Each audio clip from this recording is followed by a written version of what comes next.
আসসালামু আলাইকুম ওয়া রাহমাতুল্লাহি ওয়া বারাকাতুহু।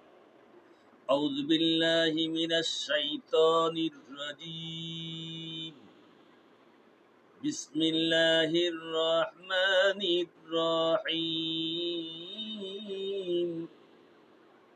ইয়া আইয়ুহাল্লাযীনা আমানুত্তাকুল্লাহ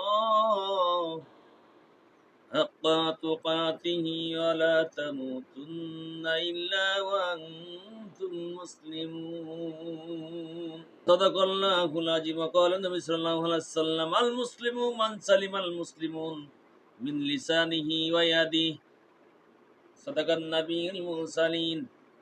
সম্মানিত উপস্থিতি, এখন আমি এই আয়াত এবং হাদিসের আলোকে খলিফা ওমর ফারুক রাদিয়াল্লাহু আনহু এই সময়কার একটা ঘটনা আলোচনা করব। যেহেতু আল্লাহ বলছেন, হে ঈমানদারগণ, তোমরা আমি আল্লাহকে ভয় করার মতো ভয় করো, আর মুসলমান না হয়ে খবরদার তোমরা মৃত্যুবরণ করো না। তার মানে আমরা আল্লাহর দৃষ্টিতে খাঁটি মুসলমান নই, আমরা ঈমানদার নামের মুসলমান, আমরা কামের মুসলমান নই। যেহেতু আল্লাহ বলছেন, দেখেন হে ঈমানদারগণ, আবার বলছে মুসলমান না হয়ে মৃত্যুবরণ করো না। তো খলিফা ওমর ফারুকের সময় রাদিয়াল্লাহু আনহু দুজন ব্যক্তি একটা যুবক ছেলেকে নিয়ে আসছে, ধরে নিয়ে টেনে হিঁচড়ে নিয়ে আসছে।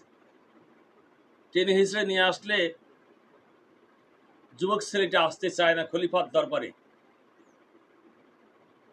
খলিফার দরবারে পৌঁছানোর পর খলিফার ওমর ফারুক রাদিয়াল্লাহু আনহু বললেন, কি ব্যাপার, তোমরা ছেলেটা আসতে চায় না, তারপরও জোর করে নিয়ে আসো, কারণটা কি?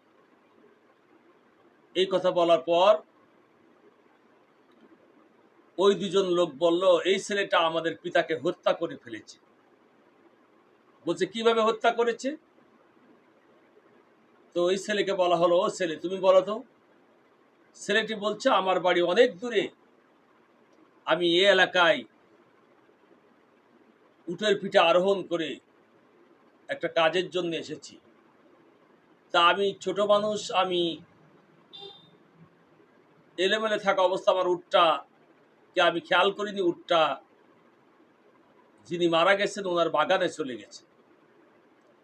আমি উটটাকে খোঁজ করছি, খুঁজতে খুঁজতে শেষ পর্যন্ত আমি উটটাকে ওনার বাগানে পেয়ে গেলাম। দেখলাম ওনার বাগানে আমার উটটা প্রবেশ করার অপরাধে উনি আমার উটটাকে এমনভাবে আঘাত করলেন একটা পাথর দিয়ে, যা আমার উটটার চোখে লাগলো। আমার খুবই কষ্ট লাগলো, যেহেতু আমার পোষা প্রাণী, আমি তাকে লালন পালন করে আমার কাছে রাখি।